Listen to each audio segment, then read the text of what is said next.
Have you ever considered that all seven continents used to be one single landmass?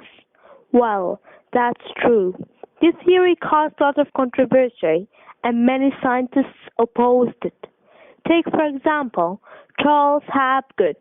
He wrote a book that criticized and mocked this theory. Even Einstein, he didn't believe in it.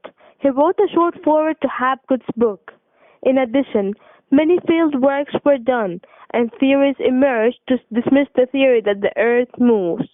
Two geologists, Castor and Mendes, had done lots of researches and fieldwork studies on both sides of the Atlantic, and reaches to a conclusion that the rock formation on both sides they do not match.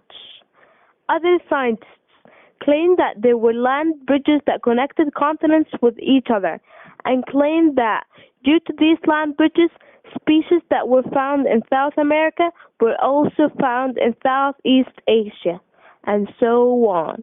However, later researchers proved that the rock formation on both sides of the Atlantic are indeed the same. The land bridges idea was also dismissed because there isn't any evidence that supports it. 1908 was the year the idea of the Earth moves started to emerge. Frank Taylor, an American geologist, was amazed by the similarity in shape between the face and coastline of Africa and South America. He then developed the idea that continents had once slid around. He even concluded world's mountain chains were a clear result of the splitting of the continents. However, Taylor failed to provide evidence for his theory. Alfred Wegener then picked up Taylor's idea and modified it by witnessing identical species that lived in opposite sides of the world. He then suggested that the world's continents had once slid around as a single land mass, which he called Pangea. His theory was also challenged, and many scientists belittled his suggestions. Moreover, some of his assumptions could not be true, like Greenland is drifting west by about 1.6 kilometers a year, which is nonsense. It wasn't until Arthur Holmes who came up with the convincing theory. He was the first scientist who understood that radioactive warming could produce convection currents within the Earth, and this could be powerful enough to split continents. Holmes later published a book called Principles of Physical Geology that laid out a continental drift theory. This theory convinced many scientists that in the meeting of the British Association for Advancement of Science, about 50% of those scientists who were present embraced the continental drift theory. There was another problem that kept scientists searching for an answer, which was where all the sediments went. During the Second World War, Harry Hess, a mineralogist, realized that ocean floor wasn't ancient. He has also found out that the largest and widest mountain range on Earth was underwater. Moreover, in the mid-Atlantic ridge was a canyon up to 20 kilometers wide and 19,000 kilometers length. This suggested that Earth was splitting apart. Core samples then showed that the ocean floor was young at the mid-Atlantic but grew older as one moves to either sideways. After this discovery, Harry Hess realized that new ocean crusts are formed on either side of the central rift, then being pushed away from it as more new crusts come along behind. When the crust reached the end of its journey at the boundaries with the continents, it plunked back into the earth in a process called subduction. This illustrated that the sediments were returning to the center of the earth and explained why the ocean floors were young. This theory by Hess was a very good one, but it was almost universally ignored. Meanwhile, two researchers were working independently on some findings. 1906, Bernard Branches, a French physicist, had discovered the Earth's magnetic field reverses itself at records fixed in rocks at their birth, especially iron ore grains. They point in the direction of the magnetic poles until the rocks cool and harden. In 1950, Patrick Blackett of London University and Ron Corn of Newcastle University studied the magnetic patterns of British rocks. They found that one day Britain had spun on its axis and moved to the north. They also found that Europe and America's magnetic patterns were similar. However, their findings were never taken into consideration.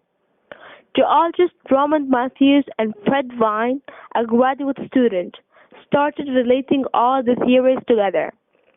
In 1963, they demonstrated that the sea floor was spreading in the way Hess had proposed, and that the continents were moving too. Lawrence Morley was an unlucky Canadian geologist who had also reached the same conclusion, but he was never able to get his paper published. Morley was even told that these speculations would make an interesting talk in a cocktail party, but should never be considered scientific. In 1964, people in the field were convinced that the Earth was a mixture of interconnected segments, whose grand jostling was the reason behind the planet's behavior. The theory was no more called continental drift because it was found that the whole crust was moving, not only the continents. In 1924, Harlow Jeffreys published a textbook that disapproved of the idea of plate tectonics, and in 1970, he still insisted that this theory was impossible, and that's what he stated in the latest edition. Jeffrey's book also disagreed about convection and sea floor spreading. In 1980, Joe McPhee noted that 1/8 of American geologists still didn't believe in plate tectonics. Today we know that the Earth's surface is made up of 8 to 12 big plates and 20 or so smaller ones that all move in different directions and different speeds. The plates are dispersed under the continents, and the chaos continues to prevent the plates from fusing into a single static plate. The reality is, continents are actually moving apart in a very slow manner, which makes it negligible. Tectonic plates play an important role in our life on Earth. They're responsible for things like climate changes. Plate tectonics explained many phenomena, starting from the dynamics of Earth and how an ancient Hyperion got from France to Florida. For instance, the internal actions like earthquakes, the formation of ion chains, the carbon cycle, the location of mountains, the coming of ice ages, and even the origins of life itself. Geologists, as McPhee had noted, realized why the whole Earth suddenly made sense. The distributions of continents in earlier times are not well determined to people outside geophysics. Although textbooks confidently represent ancient land masses with names like Gondwana and Pangaea, there are sometimes conclusions that seem unrelated. George Gaylord Simpson observes in Fossils and the History of Life that ancient species of plants and animals appear in inconvenient places. Gondwana, which is believed to be a landmass that once linked all continents together, was based on the distributions of a kind of ancient tongue fern, which was found in all the right places. However, it was discovered in parts of the world that had no known connection to Gondwana. This discrepancy was and continues to be ignored. There are also features that cannot be explained by tectonics. Alfred Wegener never lived to see his ideas vindicated. When he was 50, that was in 1930. He went on an expedition on his own to check out a supply drop, but he never got back from his journey. A few days later, he was found frozen to death on the ice. He was buried in the spot and still lies there, but about a meter closer to North America than on the day he died. Einstein also didn't live long enough to see that he had followed the wrong theory. He died at Princeton in 1955, before even Charles Hapgood's continental drift theory was published. Harry Hess, who was the other believer in tectonics theory, was also at Princeton at that time, and he would spend the rest of his career there. Walter Alvarez was a student who would eventually change the world of science in a pretty different way. The tragedy of geology had only just begun, and it was young Alvarez who helped start the process. It wasn't until 1963 when Huss's ideas was proved to be right by a doctor named Matthew and Fred Vine, his student, as they finally managed to prove that the continents were in motion and that the sea crust moves towards the east or the west. And so, an important symposium, which had many important figures, was held in London to discuss the theory as it tried to reach scientific results. As a result of all these events, an article was published discussing the issue, where the whole process was called plate tectonics, and it was explained lengthy.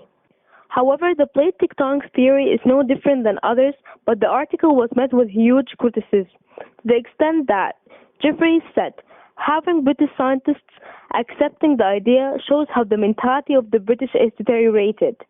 It took many years until the idea was officially proved right, after it was discovered that the Earth's surface is broken into a number of shifting slabs or plates, which average between 50 miles in thickness. Furthermore, the theory of plate tectonics helped in demonstrating more important discoveries. For instance, in '02, Tony Dixon suggested that there may be a relation between history of rocks and that of Earth, which led to discovering more about early lives and creatures.